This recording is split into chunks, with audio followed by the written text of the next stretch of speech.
Kepadanya kami persilakan dengan segala hormat.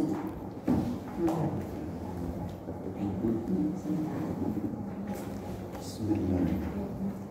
Assalamualaikum warahmatullahi wabarakatuh. Amin. Alhamdulillahilladzi yaqbalul a'mala an ibadihi bisidqin niyyat. Asyhadu an la ilaha illallah dzul kamalat wa asyhadu anna sayyidana wa nabiyyana Muhammadan abduhu wa rasuluhu dzul mu'jizat. Allahumma salli wa sallim wa barik ala sayyidina Muhammadin wa ala alihi wa ashabihi wa man tabi'ahum ila yaumil qiyamah. Allahumma ighfir li ummati sayyidina Muhammad maghfiratan 'ammatan ya rabbal alamin. Allahumma arham ummata sayyidina Muhammad rahmatan 'ammatan ya rabbal alamin. Allahumma farrij an ummati sayyidina Muhammad farjan 'ajilan ya rabbal alamin. Wa sallallahu ala sayyidina Muhammadin walhamdulillahi rabbil alamin. Amma ba'du. Alhamdulillahi astaghfirullah wa sallallahu ala rasulillah. Alhamdulillahi astaghfirullah wa sallallahu ala rasulillah. Alhamdulillahi astaghfirullah wa sallallahu ala rasulillah. Apa kabar ibu-ibu? Alhamdulillahirrahmanirrahim. Ya Allah, siapapun yang mengucapkan Alhamdulillahirrahmanirrahim, tambahkan nikmat kepadanya, hilangkan kesempitan-kesempitannya, hilangkan kesulitan dan permasalahan-permasalahannya, berikan jalan keluar terbaik darimu ya Allah.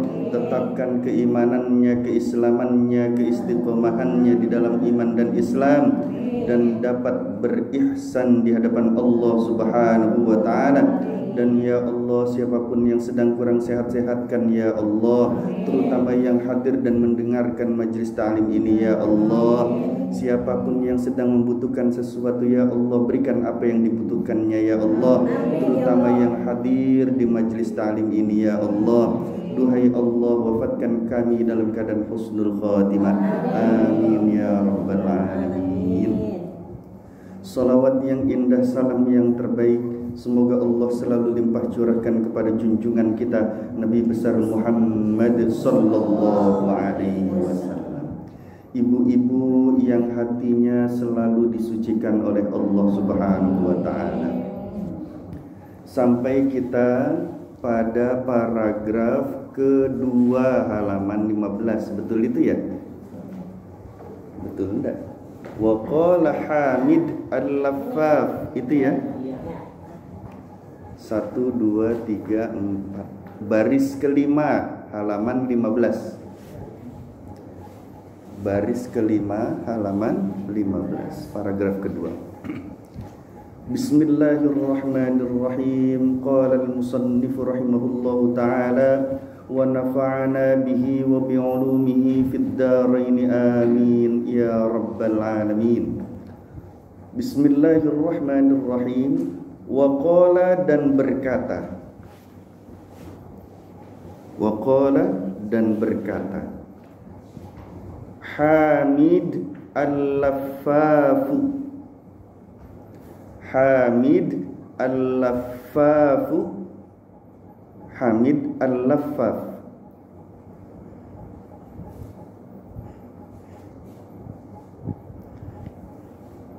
Idza aradallahu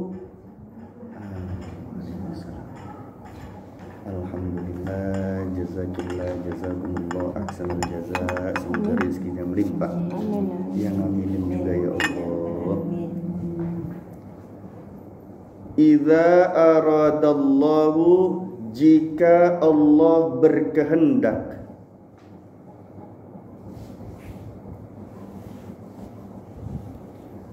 halakamri'in,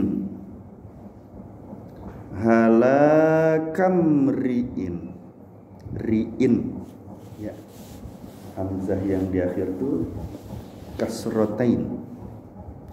Halakamri'in, menghancurkan seseorang. Jika Allah berkehendak menghancurkan seseorang, gitu ya. Aqabahu, Allah menyiksanya. Aqabahu, Allah menyiksanya. Bithalasati asya'a,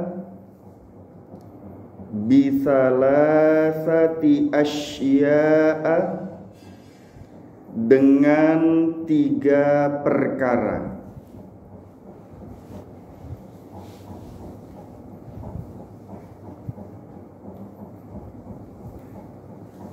Awwaluha, yang pertama,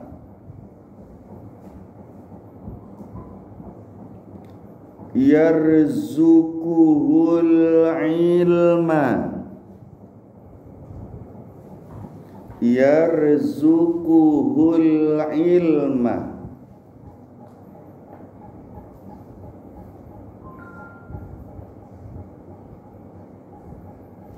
Allah memberikan rizki ilmu padanya.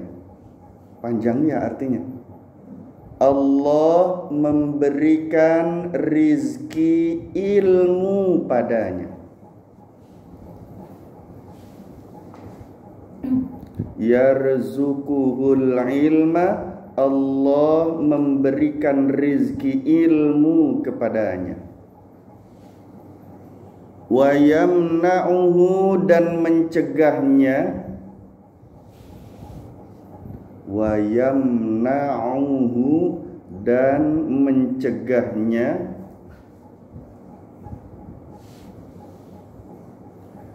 Amalil ulama'i, beramal ulama. An amalil ulama'i, dari beramal ulama.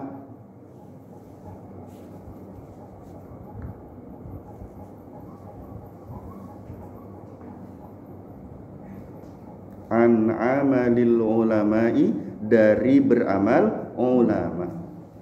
Wathani, yang kedua,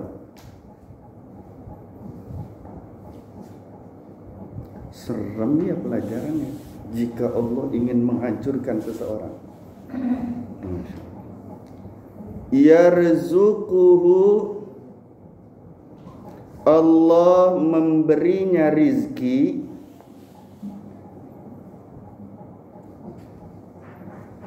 Yarzuquhu, Allah memberinya rizki. Suhbatas solihina, suhbatas solihina, bersahabat dengan orang solih. Suhbatas solihina, bersahabat dengan orang solih.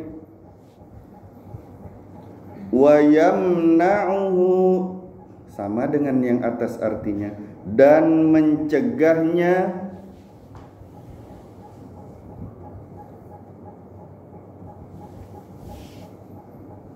An ma'rifati, dari mengetahui.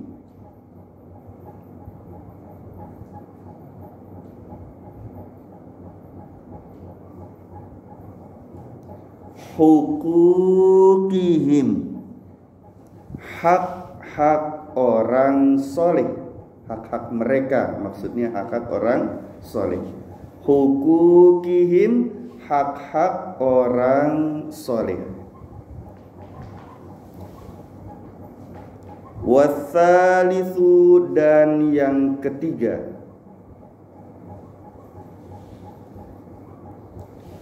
yaftahu alaihi, yaftahu Allah membuka,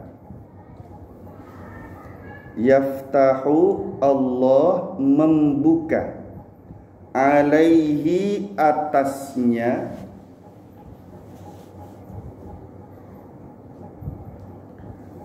abwabat ta'ati, pintu-pintu ketaatan. Abwabat ta'ati, pintu-pintu ketaatan. Wa yamna'uhu, sama juga artinya, dan mencegahnya.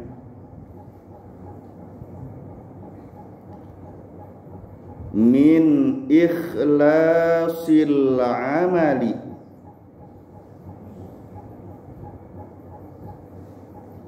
min ikhlasil amali, dari ikhlas beramal, dari ikhlas beramal.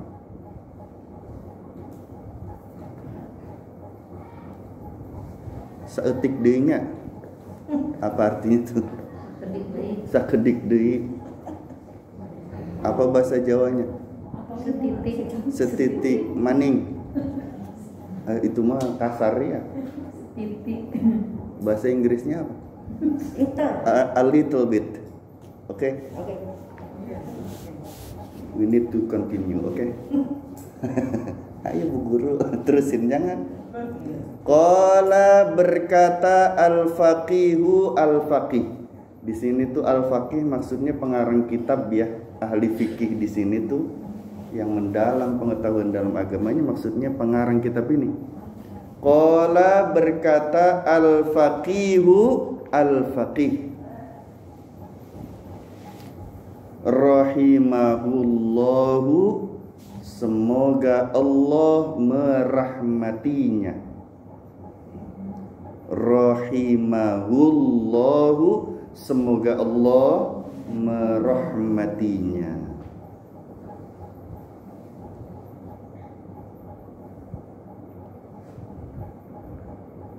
Innama, hanya sanya.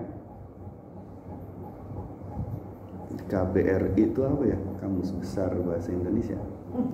Innama, hanya sanya. Yakunu dzalika, terjadi yang demikian itu.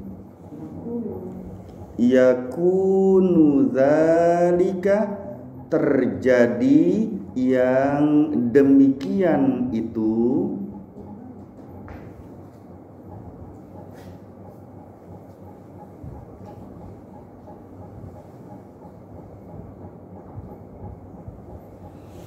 Ya itu titiknya nggak ada tuh. Li khabathi niyatin, li khabathi niyatin, titiknya nggak ada di situ, pakainya ha ya.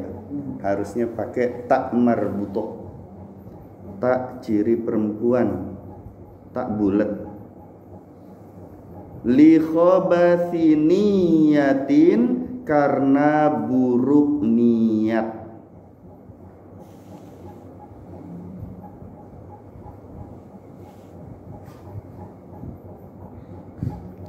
Wasu'u, dan jelek.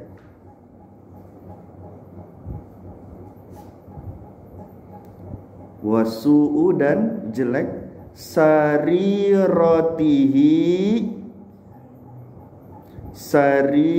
bukan merek roti ya. Sarirotihi,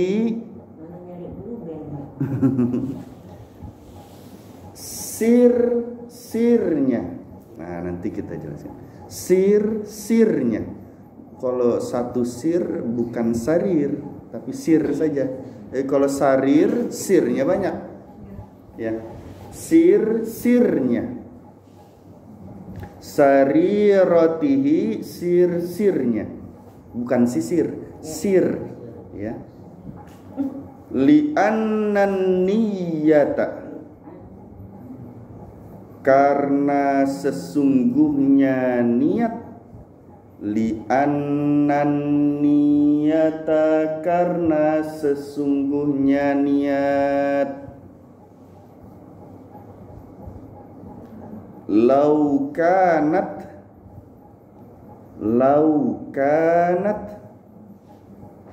jika adalah.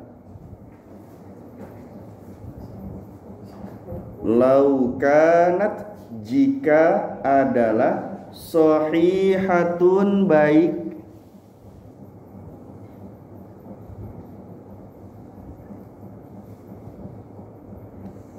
La razaqahullahu ta'ala. La razaqahullahu ta'ala.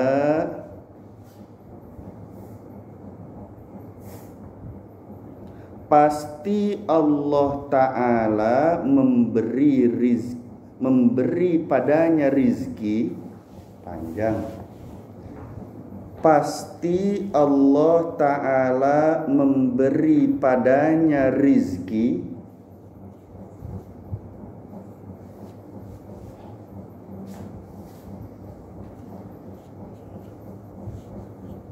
manfaatal ilmi,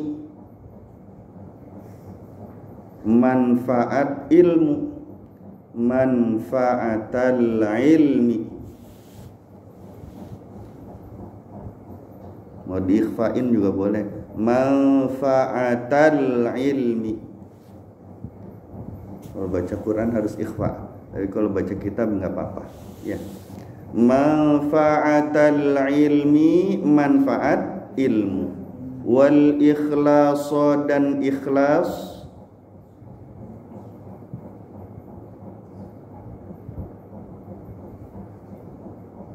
Lil amali, di dalam beramal. Lil amali, di dalam beramal. Alhamdulillahirabbil alamin.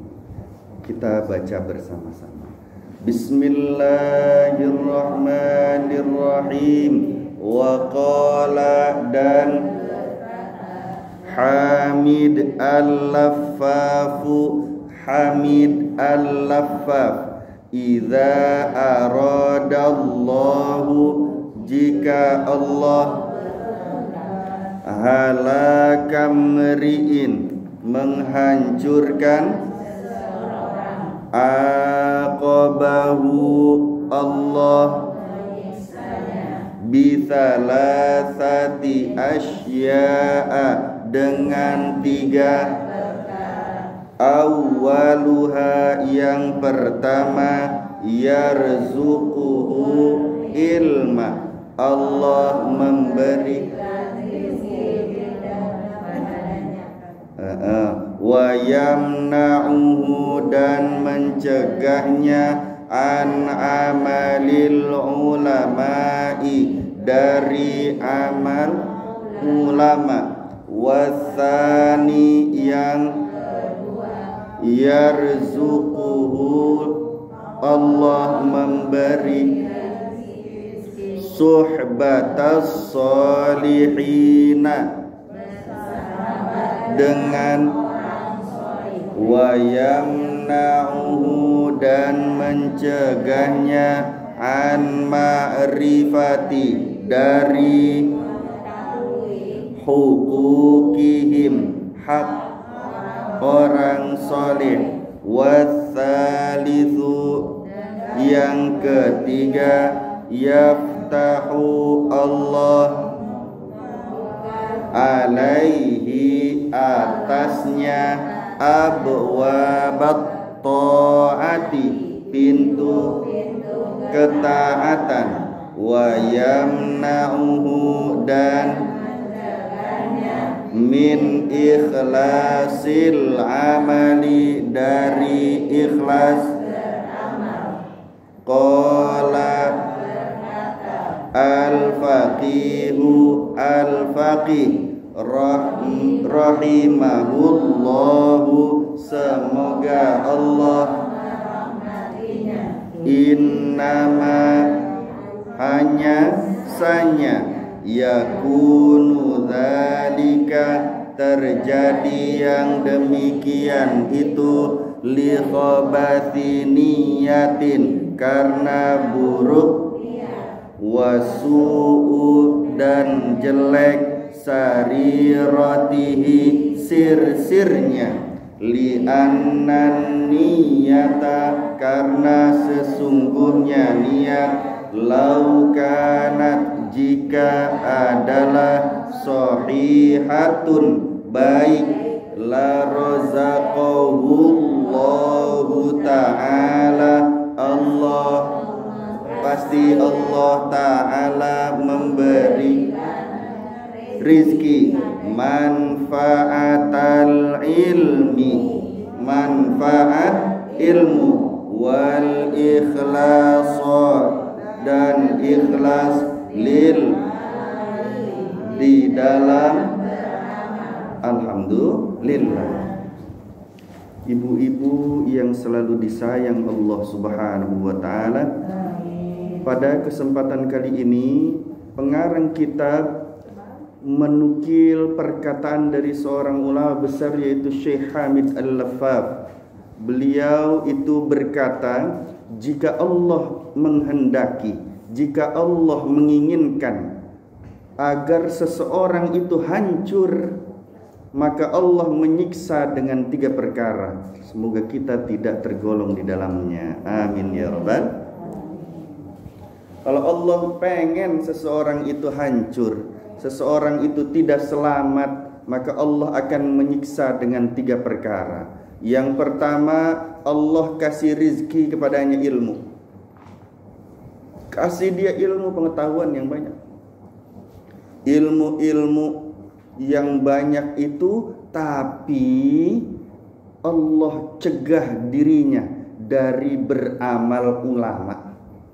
Beramal ulama itu bagaimana? Ulama yang dimaksud oleh Allah Subhanahu wa taala adalah yang dari ilmu yang didapatkannya itu menghasilkan rasa khasyah, takut kepada Allah. Maksudnya ilmu ulama itu innama yakhsyallaha min ibadihil ulama. Hanya saja yang paling takut kepada Allah itu adalah ulama. Dia kasih Allah berikan kepadanya apa? Rizki ilmu yang banyak. Dia tahu ini, dia tahu itu, dia faham ini, dia faham itu. Tapi Allah cegah dia tidak mengamalkannya. Ya, apa yang dia miliki dari ilmu itu tidak bermanfaat karena dia tidak beramal terhadap ilmu yang didapatnya. Harusnya semakin bertambahnya ilmu, semakin takut kepada Allah. Semakin bertambahnya ilmu, semakin cinta kepada Allah. Semakin bertambahnya ilmu, semakin taat, takwa kepada Allah Subhanahu wa taala. Harusnya begitu. Tapi ini ilmu tambah banyak, malah minterin orang, bukan takut kepada Allah. Ya Allah. Nauzubillah. Sayyidi Syekh Abdul Qadir Al-Jailani qaddasallahu sirr itu berpendapat di dalam kitabnya bahwasanya orang yang tidak mengamalkan ilmunya itu, maka ilmu akan memanggil kepadanya. Jadi ada 2 macam golongan orang yang dikaitkan dengan ilmu. Ada berapa? 2. Yang pertama, orang yang tidak mengamalkan ilmunya, padahal dia sudah tahu ilmunya, tapi tidak mengamalkan. Dia dipanggil oleh ilmu. ilmuka yunadika illam ta'malu bih aqabahu. Ini yang pertama. Dia berilmu tapi tidak mengamalkannya. Apa kata ilmu? Ilmu ngomong sama dia, aku akan menjadi sesuatu yang memberatkan siksaanmu. Na'udzubillah min. Orang yang semakin bertambah ilmu tapi tidak semakin bertambah amal solehnya di hadapan Allah, takutnya di hadapan Allah, cintanya kepada Allah, takwanya kepada Allah Subhanahu wa ta'ala, maka ilmu akan menyebabkan dirinya bertambah berat siksaannya. Na'udzubillah min. Tapi yang kedua, orang yang mengamalkan ilmunya, dia berilmu dan mengamalkan ilmunya, sama dipanggil juga dengan ilmu. Ta'malu bi, jika kamu mengamalkan ilmu, fa inni thaqilu mizanul khair laka, maka sesungguhnya aku menjadi timbangan yang memberatkan kebaikan-kebaikanmu nanti. Ya, kebalikan. Bu, udah punya ilmu tentang sabar kan? Sedikit. Tapi dia amalinnya susah ya. Sekarang yang saya ingin tanyakan tuh yang nggak usah ribet-ribet. Ilmu tentang ini aja. Fardunya wudu tahu nggak? Halo, Bu? Dulu tahu sekarang lupa. Ya, dulu ngajinya ngantuk, sekarang nggak inget. Padahal udah pernah kali ya. Fardunya wudu ngajinya kapan? Dulu waktu di MI. Madrasah Ibtidaiyah. Bu, perhatikan ya, orang yang tidak tahu fardunya wudu, tidak paham fardunya wudu, tidak hafal fardunya wudu, tidak sah wudunya. Hati-hati ya, karena syarat sah wudu itu ada 8. Salah satunya adalah mengetahui, memahami, dan hafal fardu. Hati-hati. Waduh, jadi selama ini wudu saya bagaimana? Makanya belajar. Betul? Karena syarat sahnya wudu. Kalau nggak tahu fardu wudu, ya nggak sah wudunya. Kalau wudunya nggak sah, salatnya sah nggak? Ya enggak. Kalau nggak sah salatnya di hadapan Allah, disiksa nggak? Kecebur hadirin. Nauzubillah min. Apa fardunya wudu yang 6? Yang pertama al-awwalu niyah, an-niyah, niat. Jadi harus hafal nih ya. Fardu wudu yang pertama nih niat. Yang kedua ghuslul wajhi, membasuh wajah. Bu, yang namanya wajah itu ini tempat awal tumbuhnya rambut. Yang di sini ada bendul-bendulnya nih, telinga nih. Ya. Nah, jadi bukan di cambang, bukan, tapi di bendul-bendulnya ada kan? Terus sampai ke sini nih, tengkorak sebelah sini ke bawah lagi, dilebihkan sedikit. Ya. Kan ada tengkoraknya nih. Ini ke bawahin lagi. Bawah janggut, iya. Jangan sampai keceplek sampai sini doang, ininya nggak kena. Jangan ya.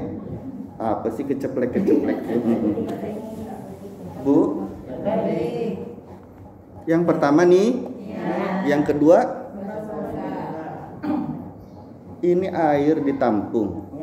Niat itu pada saat membasuh wajah yang pertama kali, ya. Nawaitul wudu'a li raf'il, lihat nih, hadatil asghari fardhon lillahi ta'ala. Kena semua. Nawaitul wudu'a li raf'il, tuh tangan ini ya kemari. Hadatil asghari fardhon lillahi ta'ala. Karena harus diusap seluruhnya. Dan ingat, ketika membasuh wajah yang pertama kali dan itu ada niat di dalamnya, itu air yang mustamal, air yang sudah dipakai, suci tapi tidak bisa mensucikan. Ya. Yang kedua, yang ketiga, tangan, kaki itu bukan mustamal. Yang mustamal itu yang inda ghusril wajhi, yang di dalamnya ada nih. Fahimtum? Insya Allah, alhamdulillah. Paham nggak maksudnya? Insya Allah. Jadi yang pertama apa fardunya wudu? Yang kedua nggak apa-apa sambil diwarnai fikih nggak apa-apa ya. Yang ketiga apa tuh fardunya wudu? Ayo tebak. Ini Iya. Kata siapa? Itu Ghuslul yadaini ma'al mirfaqaini, membasuh tangan sampai siku. Bu, membasuh tangan sampai siku. Nah, ini contoh yang harus diiniin. Ini kan rada susah nih. Peret gitu ya. Paksa. Dan kalau mau wudu itu jangan yang kanan dulu. Ngelipatnya, bukan membasuhnya, bukan. Ingat, bukan membasuhnya, melipat ininya nih. Iya, seperti kita buka baju. Bismillahilladzi la ilaha illahu. Kalau mau berwudu, ya, Bismillahilladzi la ilaha illahu. Kalau mulai kena air wudunya yang kanan semua. Kalau cuma ini doang angkatnya. Ini harus lebih, Bu. Jangan sampai di tulang ini, nggak boleh. Harus lebih. Karena ukuran siku itu satu bulatan di mana ini ada tulang, ya. Nah, ini harus ada di atasnya. Jangan cuma sampai sini. Ya, Sikunya mana? Sikunya di sini. Kena nggak? Nggak kena. Sah nggak? Nggak sah. Tidak sah. Yang sah tuh yang sampai sini, harus lebih. Kalau yang sampai sini sah nggak? Nggak sah. Hati-hati ya. Oh, itu lebih baik lagi. Itu wudunya baginda Rasulullah SAW begitu. Iya. Wudunya baginda Rasulullah SAW tuh sampai situ, Bu. Salah ya? Enggak, betul. Sampai sini kan. bikin 3 jari kan lebih. 3 jari. 3 jari boleh. Baginda Rasulullah SAW tuh kalau wudu itu ketiaknya kelihatan. Sampai diriwayatkan sampai hampir mengenai ketiak. Saking melebihkan air wudu. Ya, kalau gamisnya orang-orang Arab kan gede-gede. Kalau ini kan gamis orang Indonesia. Tapi macam-macam orang kok diperhatikan itu wudu tuh macam-macam deh. Tangan itu ada yang itu apa? Ada yang begini doang, ada yang itu bagaimana? Jadi sunnahnya itu dari sini nih, dari ujung jari ke siku. Tuh. Ya. Tuh, begitu. Tapi misalkan biasanya kalau saya kan dulu ini, itu ya. Iya, betul begitu. Misalkan air itu kan intinya ininya basah ke sini kali ya. Iya. Jadi nggak semua kesiram gitu nggak apa-apa ya. Yang penting gitu ya. Penting kesiram air gitu. Maksudnya kayak Jadi masuk. hati-hati ya, di usapnya itu kena semua. Tuh. Kalau dari kocoran kiri gitu. Bocoran, iya kalau apa Nggak yakin, dapat sunnahnya. iya sunnahnya tidak dapat. Kalau yakin terbasuh semua sisa, ya. Tapi udah dapat sunnah. Tapi rugi karena tidak dapat sunnah. Jadi ini air ngucur nih, keran misalnya, gini tuh, sini. Wah, Ya. jadi si air nggak mesti di kan biasanya Boleh diginin dulu, boleh. ditampung siram. Tampung dulu boleh. Mau langsung ya boleh. Oh gitu. Yang penting nih ke usap. Oh, Hmm? nggak boleh. Sayang buat nanti. Itu air wudhu tuh luar biasa hikmahnya. Anak yang nakal nggak nurut-nurut disuruh minumin air wudhunya orang tua. Cepet nurutnya. Oh gitu sih. Iya, suami yang nggak cinta sama istrinya suruh minum air wudhu istrinya. Kebalik, istri yang nggak nurut sama suami juga sama. Boleh itu ditampung kan? Boleh ditampung. Bahkan itu bisa menjadi wasilah yang luar biasa di hadapan Allah Subhanahu wa taala. Jangankan begitu. Ada seorang ulama itu anaknya sakit keras. Nyari tabib nggak ada yang bisa ngobatin. Kemudian datang serombongan perampok, tapi ngakunya mujahidin yang ingin berperang bersama Rasulullah sallallahu alaihi wasallam. Di kitab An-Nawadir, Syekh Syihabuddin Al-Qalyubi Asy-Syafi'i itu menceritakan begitu. Karena ngaku mujahidin yang akan berjihad bersama Rasulullah SAW, berperang bersama Rasulullah SAW, akhirnya disuruh bermalam dulu tuh perampok-perampok itu ya. Disediain makan, disediain minum, disediakan tempat istirahat sama ulama sama kiai itu ya. Kemudian diminta untuk mendoakan anaknya ya.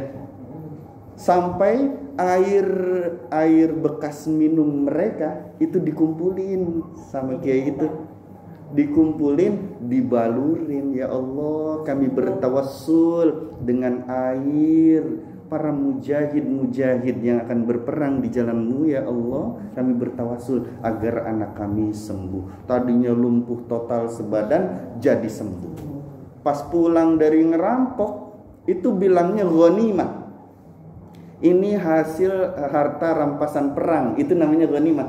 Ya kalau perang menang kan hartanya diambil tuh. Ya. Nah, ini ghanimah padahal itu hasil ngerampok. Ya. Mereka kaget ngelihat, "Oh, Kiai anaknya sembuh." Iya, sembuh alhamdulillah. Bagaimana caranya jadi sembuh? Kami bertawassul dengan kebaikan-kebaikan kalian para mujahid-mujahidnya Allah di hadapan Allah. Tobat itu perampok semuanya ya. La ilaha illallah. Jadi taubat semuanya. Alhamdulillah. Ini air minumnya perampok. Kalau hati kitanya bersih suci, nggak ada prasangka buruk terhadap itu orang, itu bisa jadi obat. Apalagi orang tua ke anak. Paham ya? Nah, tapi kalau wudhu, si air wudhu ada rahasia tersendiri, ya. Maka kalau anaknya sulit sekali, ya, minumin air wudhunya orang tua. Pelajaran susah masuknya, misalnya gitu ya, disuruh ini disuruh itu, nggak mau dinasihatin susah, suruh minumin air wudhunya orang tua. Rutinin insya Allah cepat. Ustaz, pas kita nyuci kaki-kaki saudara. Iya, nggak apa-apa. Gitu. Iya, kakinya bukan dari jeblogan tanah yang hitam kali, dibersihin dulu. Kira-kira kita habis mandi bersih, kitanya sudah wangi, sudah bersih, sudah steril, baru wudhu ditampung. Jangan pas lagi habis dari sawah langsung aja. Dia butak. Oh, enggak. Udah nggak ada sekarang ya. Aduh, kangen sawah jadinya. Terusin jangan. Itu tadi apa yang keberapa? Yang pertama apa jadi fardu wudu tuh? Nih, yang kedua, yang ketiga tangan sampai siku. Yang keempat Ini musafah sedikit. ya, mashu ra'su syai'in, mashu syai'in minar ra'si, membasuh sebagian kulit kepala. Membasuh sebagian kulit kepala. Ya, artinya dalam mazhab Imam Syafi'i, walaupun hanya satu tetes air, bukan rambut ya, walaupun hanya satu tetes air yang masuk ke kulit kepala itu sah. Tapi sunnahnya dan didoakan oleh baginda Rasulullah SAW untuk dirahmati Allah. Ya Allah, rahmati orang-orang yang menyela-nyela rambutnya. Maka disunnahkan tuh wudu begini. Kalau ngusap kepala tuh, bukan ngusap rambut. Ntar di sini udah ada poninya, udah segala macam gitu ya, udah pakai konde, di sininya aja deh katanya gitu wudunya. Di rambut, bukan rambut, kulit kepala. Ya, didoakan langsung oleh baginda Rasulullah al-mutakhallilin, yang menyela-nyela rambut. Gitu. Ambil ke belakang, ke depan. Itu hitungannya satu. Ambil. Ya. Rambutnya panjang. Hah? Ya terserah. Yang penting kulit kepala. Yang penting kulit kepalanya itu ada yang masuk aja satu. Walaupun satu tetes. Ya. Tapi menyela-nyela rambut sehingga kena semua itu merupakan sun. Yang keberapa itu? Yang kelima apa? Ghuslur rijlaini, telinga itu sunnah. Ghuslur rijlaini ma'ar rukbah, membasuh kedua kaki sampai mata kaki. Itu yang kelima. Kedua kaki sampai mata kaki. Betul, itu mata kaki yang ada bulat-bulatnya di sini. Tapi jangan sampai di situ, lebihkan sampai ke betis. Ya, maka kalau wudhu jangan dilihat laki-laki kalau yang berbuat. Jangan dilihat laki-laki. Lebihin Bu, jangan sampai tulang ininya nih. Ini kan mata kaki nih. Jangan sampai sini, tapi lebihkan sampai betis. Ya. Justru bagus. Justru bagus, ya. Dilebihkan itu lebih baik. Gitu. Dan di sela-sela, mutakhallilin, di sela-sela. Sela-sela, jarinya di sela-sela, karena di sela-sela itu takutnya ada kotoran atau najis, ya. Boleh satu-satu, boleh langsung semuanya boleh. Sama-sama sunnah, sama-sama baik, betul, insya. Kemudian itu yang kelima. Yang keenam, at-tertibu, tertib. Apa yang keenam? Tertib. Nah, ini harus tahu, faham dan hafal. Kalau nggak tahu, nggak paham, nggak hafal, maka nggak sah wudunya. Tanya sama orang-orang yang kita sayangi, hei, kamu itu tahu fardu wudu nggak? Enggak. Hafal nggak? Enggak. Paham nggak? Enggak. Tidak sah wudu. Nauzubillah min. Maka ayo biar wudunya sah tuh harus paham, harus tahu, harus hafal. Fardu wudu itu ada sitatun, ada yang pertama niat, yang kedua, yang ketiga, yang keempat, yang kelima, yang keenam. Apal nggak sekarang? Insya Allah wudunya jadi sah nanti. Amin ya Rabbal. Dan saran kami kalau wudu jangan di kamar mandi, kecuali darurat. Bikin tempat padasan yang bukan di kamar mandi, ada toilet, ada WC-nya. Bu, itu menghalangi rizki lahiriah dan batiniah. Rizki lahiriah sih ibu-ibu udah pada tahan lah. Tapi kalau rizki batiniah itu yang paling sulit. Berkaitan dengan keimanan, ketakwaan, keislaman, keihsanan di hadapan Allah Subhanahu wa taala. Ya, jangan sering ngeludah mewarisi buta mata hati, mata lahiriah. Jangan sering ngerudah sama nyingsring, apalagi lagi ngeden. Nyingsring tahu nggak? Gitu ya, leho. Iya, jangan di kamar mandi. Ini yang nggak boleh tuh di kamar mandi. Ya silakan aja kalau mau buta hatinya. Nauzubillah min. Itu menyebabkan buta mata lahiriah dan mata batin. Menyebabkan terhalangnya rizki lahiriah, rizki batin. Hati-hati. Ya. Jadi orang-orang dulu tuh makanya rumahnya dipisahin sama toilet tuh kenapa? Karena syariatnya begitu. Masjid sama tempat wudhu sama toilet misah tuh. Benar nggak? Iya. Bahkan ada air yang mengalir dulu baru masuk, baru ke masjid gitu ya. Pakai padusan dulu di luar.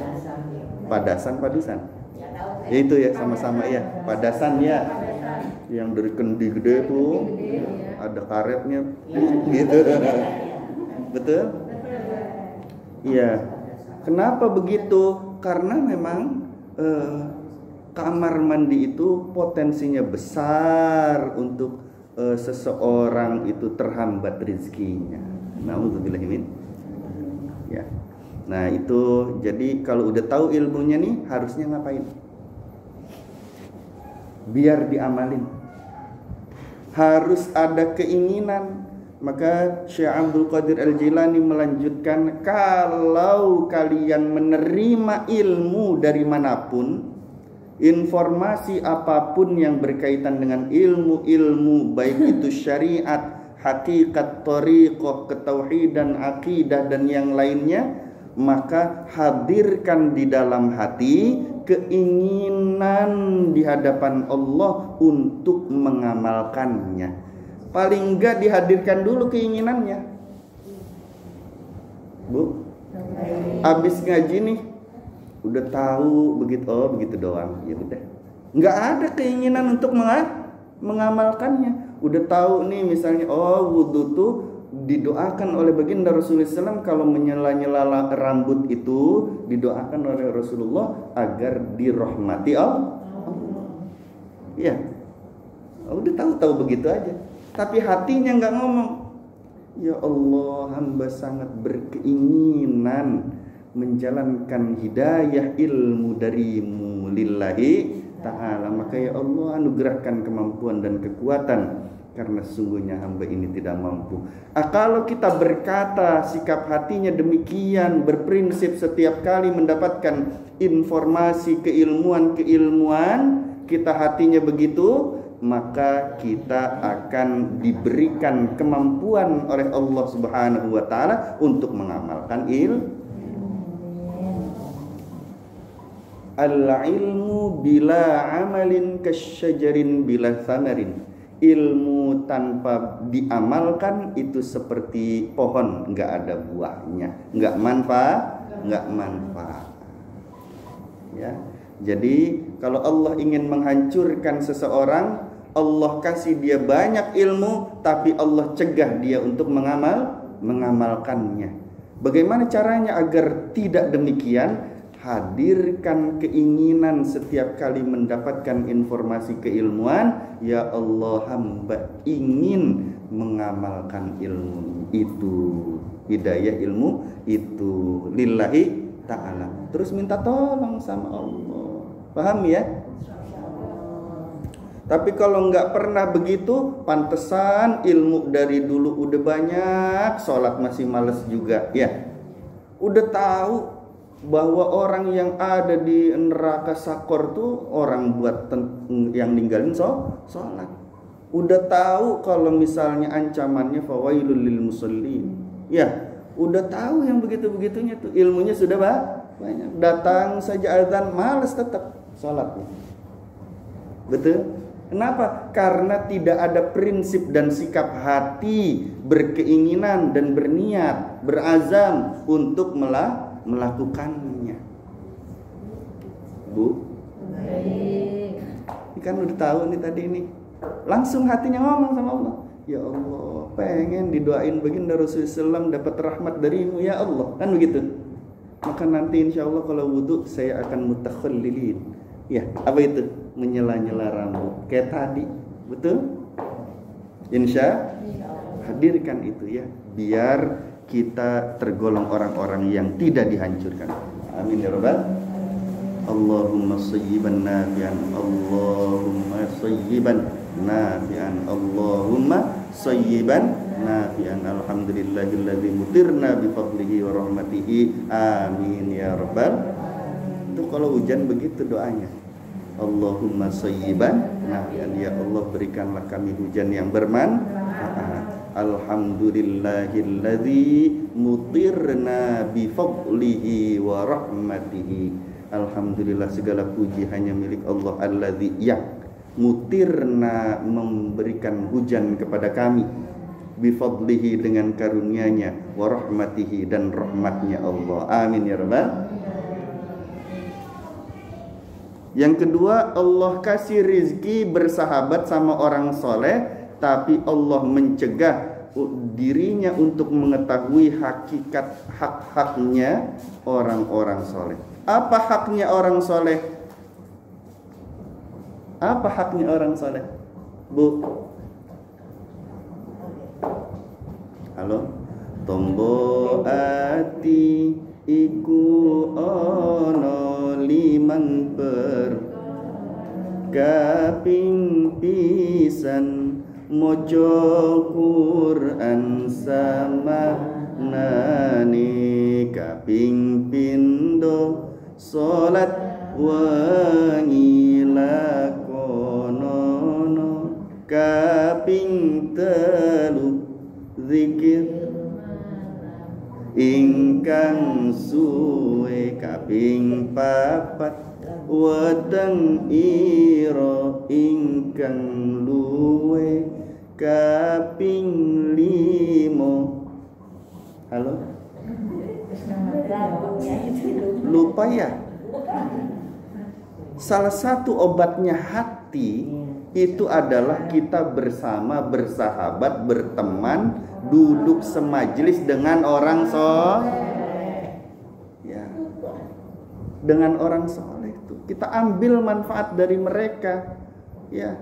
Apa kita ambil manfaat dari merekanya? Mereka itu orang-orang yang dekat dengan Allah Subhanahu wa taala, memandangnya saja bisa menghapuskan dosa. Ya. Apalagi kita bersamanya, minta ilmunya, minta doa darinya, kemudian kita bersamanya dalam bersilaturahmi di hadapan Allah Subhanahu wa taala. Dia bersahabat dengan orang soleh tapi nggak tahu harus ngemuliain orang soleh. Ya, disamain saja sama orang-orang biasa. Jangan. Orang soleh itu mulia dan dimuliakan Allah. Maka kita juga memuliakan orang-orang soleh karena Allah memuliakannya, insya Allah. Yang ketiga, kalau Allah ingin menghancurkan seseorang, maka dibuka oleh Allah Subhanahu wa taala pintu-pintu ketaatan. Allah buka pintu-pintu ketaatan. Dia bisa berbuat taat ini, dia bisa berbuat taat yang itu, dia melaksanakan ibadah ini, melaksanakan ibadah itu, tapi Allah mencegah, wa yamna'uhu min ikhlasil amal. Allah mencegahnya untuk dapat ikhlas di dalam subuh. Oh, dia udah siap karena tahajud dulu. Ya. Salatu wassalamu alaik, dia udah ada tuh di sajadah. Betul? Hayya 'alas shalah, oh dia berangkat ke masjid, ke mushola. Hayya 'alal falah, dia udah ada di dalam. Ya. Datang itu sholat duha, dia sholat. Oh, dia banyak melakukan ketaatan-ketaatan karena dibuka oleh Allah pintu ketaatan-ketaatan untuknya. Tapi Allah cegah dia nggak ikhlas mengamalkannya. Dia sholat tahajud pengen kaya, bukan pengen Allah, bukan karena pengen dianggap sebagai orang soleh. Dia ngaji pengen dianggap orang yang baik, yang dermawan, dia memberikan sedekah. Pintu-pintu amal itu dibuka, pintu ketaatan dibuka oleh Allah Subhanahu wa taala, tapi Allah cegah hatinya dari ikhlas di dalam beramal. Nauzubillahi min. Ingat, ikhlas itu hanya Allah saja yang tahu. Malaikat juga nggak tahu seseorang itu ikhlas atau tidak. Sebentar Pak Ustaz. Dulu kan pernah ya saya nanya gitu Pak Ustaz. Kenapa sih kita harus ikhlas hidup di dunia ini? Bagaimana sih belajar ilmu ikhlas? Semua orang ini nggak mungkin ikhlas kalau mau jujur. Betul. Soalnya begitu dia ngasih, nih buat kamu, di belakangnya dia kepo.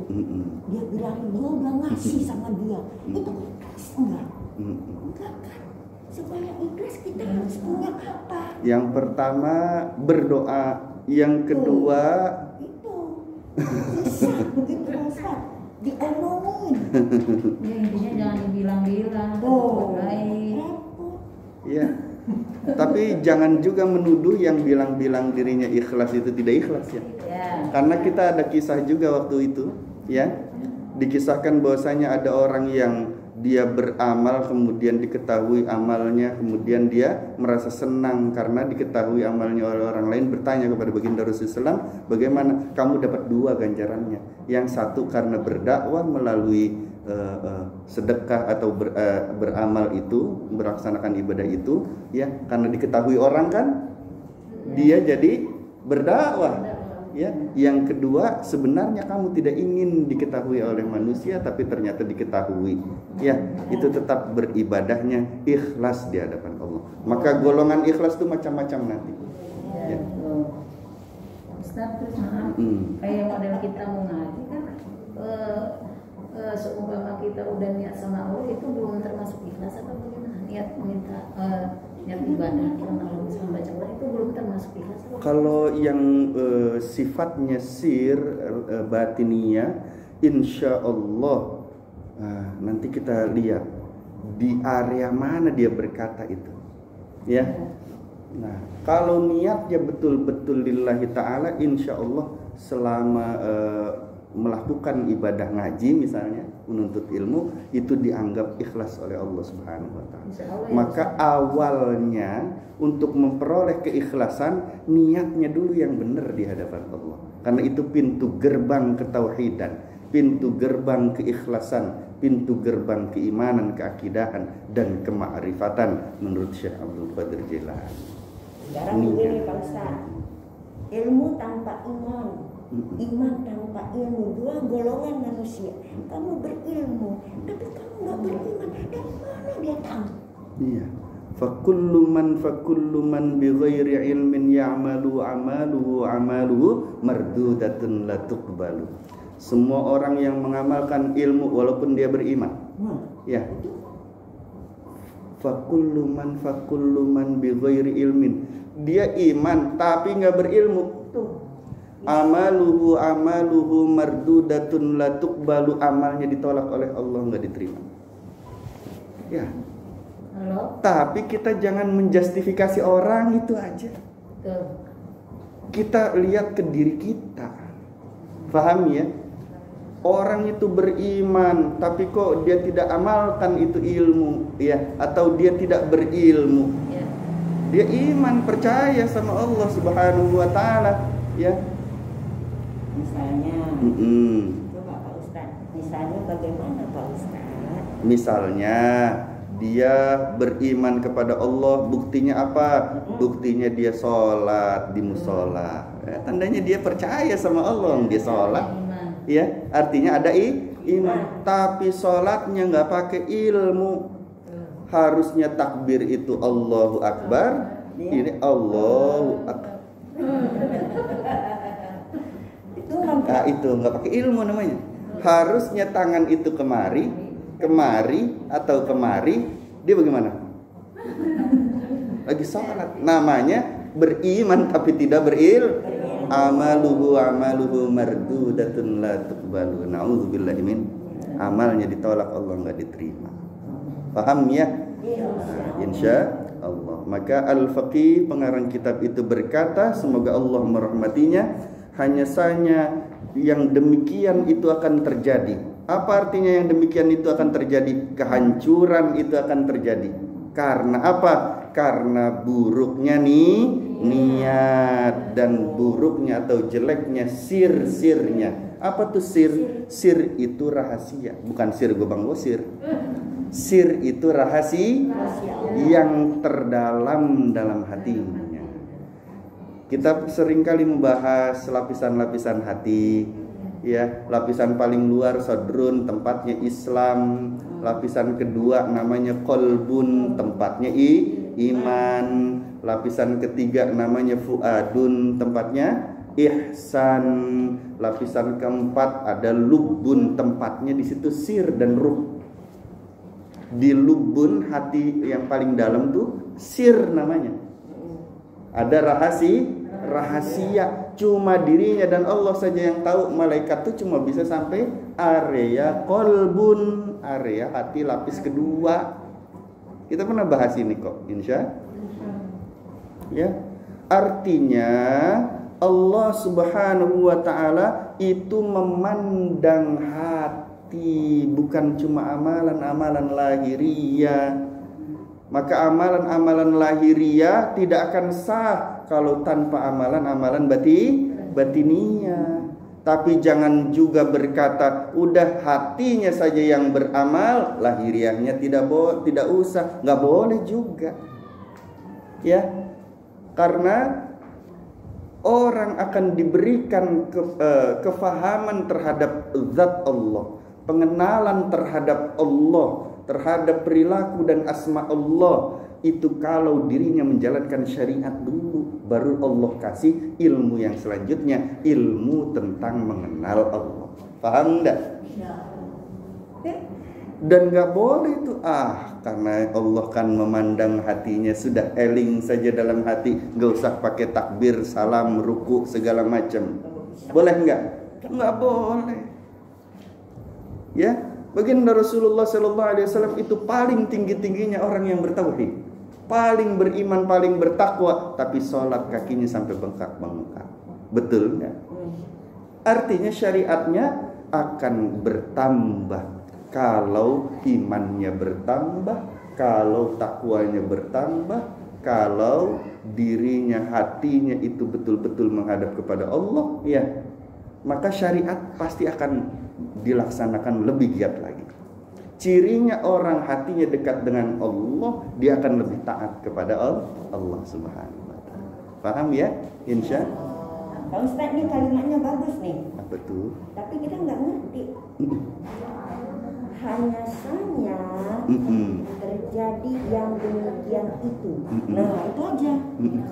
Itu bagaimana maksudnya, Pak Ustadz? Iya, semua yang tadi dibicarakan mengenai kehancuran-kehancuran. Allah kasih rizki ilmu tapi Allah cegah mengamalkannya. Allah kasih rizki bersahabat dengan orang soleh tapi dia tidak mengambil manfaat dari orang soleh itu. Allah bukakan pintu itu ya karena buruknya niat. Baik. Ustaz, berarti kita teh mungkin jadi intinya kita tuh hidup tuh jadi harus sholatnya benerin dulu gitu ya Ustaz. Oh iya, karena yang pertama kali dihisab itu sholat. Niat. Sholat itu awalnya dari wudhu, kan begitu. Maka wudhunya harus benar, sholatnya juga benar. Kalau wudhunya aja udah nggak benar, bagaimana sholatnya? Paham ya? Iya. Karena sholat itu asal katanya dari shad dan lam, artinya hubungan baik. Ya, kalau pakai sholat, pakai tak marbutoh, alif dan tak marbutoh, itu namanya hubungan baik dengan Allah, sholat. Bukannya begitu Pak Ustadz. Itu Iya, hubungan kita dengan Allah. Sholat itu hubungan baik kita dengan Allah. maksud saya, begitu suara itu berkumandang, kita Buru-buru hatinya menghadap Allah. itu arti dari as-sholat. Kemudian langsung ambil air wudhu, ya, berkeinginan untuk sholat awal waktu. Karena itu hubungan baik dengan Allah namanya sholat. Hubungan baik dengan Rasulullah SAW namanya sholawat. Hubungan baik dengan sesama satu keluarga, silaturahmi, satu anak, satu keluarga, ya, family. Kalau silaturahim dengan banyak manusia, muslimin muslimat, ya, mukminin mukminat. Kalau silatul lahmi, hubungan daging, hanya boleh yang sudah berkeluarga, sudah mitsaqan ghalizo, sudah menikah, ada perjanjian yang istimewa di situ, ya. Itu hubungan daging namanya silatul lahmi.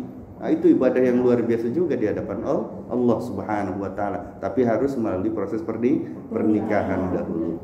Ada silatul ilmi, hubungan baik di dalam ilmu. Nanti ditanya tuh, dari mana ilmu kau dapatkan? Dari Google. Hati-hati.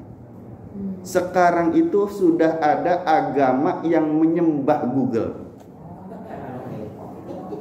2022 nih baru saja itu ada yang memproklamirkan, dan itu ada yang ngikutin. Siapa yang dituhankannya? Google. Nauzubillah min dzalik. Bukan jadi syekh lagi dia, jadi Tuhan sekarang. Nauzubillah min dzalik. Karena mereka menganggap Google itu bisa mengabulkan apa yang diminta. Dia pengen tahu ini keluar, dia pengen tahu itu keluar. Dia bisa mengabulkan apa yang diminta. Jadi dia menyembah Google. Nauzubillah min. Udah nggak tahu deh. Pak Ustadz, yang nanya ke kita udah ngambil wudhu ya. Saya bawa suami itu batal nggak? Ya batal. Kalau suami batal. Enggak, kan enggak pengen iya. Kalau tanpa penghalang batal. Tapi kalau ada penghalang seperti baju, ya, suami nyolek ke sini. Ini kan ada bajunya, nggak langsung ke kulit, nggak batal. Kalau langsung ke kulit batal. Ya kadang-kadang suka, aduh, Betul. Iya, kalau kesenggol tanpa ada penghalang, bighairi hailin, tanpa ada penghalang, langsung kulit ketemu kulit, batal. Tapi kalau nggak ketemu kulit atau ketemunya baju ada penghalangnya, tidak batal. Begitu ya? Karena suami atau istri itu ajnabiyah, bukan termasuk mahram. Itu ada akad. Iya. Ada akad. Ada lagi? Putra putri boleh. Boleh. Kalau putra putri boleh, kalau suami enggak. Kembali udah. Betul. Yang terakhir disampaikan pengarang kitab, kalau niat itu baik di hadapan Allah Subhanahu wa taala, maka pasti Allah Subhanahu wa taala akan memberikan kemanfaatan di dalam ilmu dan keikhlasan di dalam beramal. Yang penting setiap kali dapat ilmu, hatinya langsung menghadap Allah. Paham ya? Langsung menghadap Allah. Ya Allah, hamba ingin menjalankan ilmu, hidayah ilmu darimu, tolong ya Allah, gitu ya, insya Allah. Maka kita berdoa semoga Allah Subhanahu wa taala menganugerahkan kepada kita semua ilmu yang bermanfaat, ikhlas di dalam beramal. Allahumma inna nas'aluka ilman nafi'an wa rizqan thayyiban wa amalan mutaqabbalan. Allahumma rzuqna al-ikhlas fil a'mal birahmatika ya arhamar rahimin. Wa sallallahu ala sayyidina Muhammadin walhamdulillahi rabbil alamin. Assalamualaikum warahmatullahi wabarakatuh. Sebelah kiri. Kayak kalau pencapir, tahu kalau pencapir. Belum pencapir.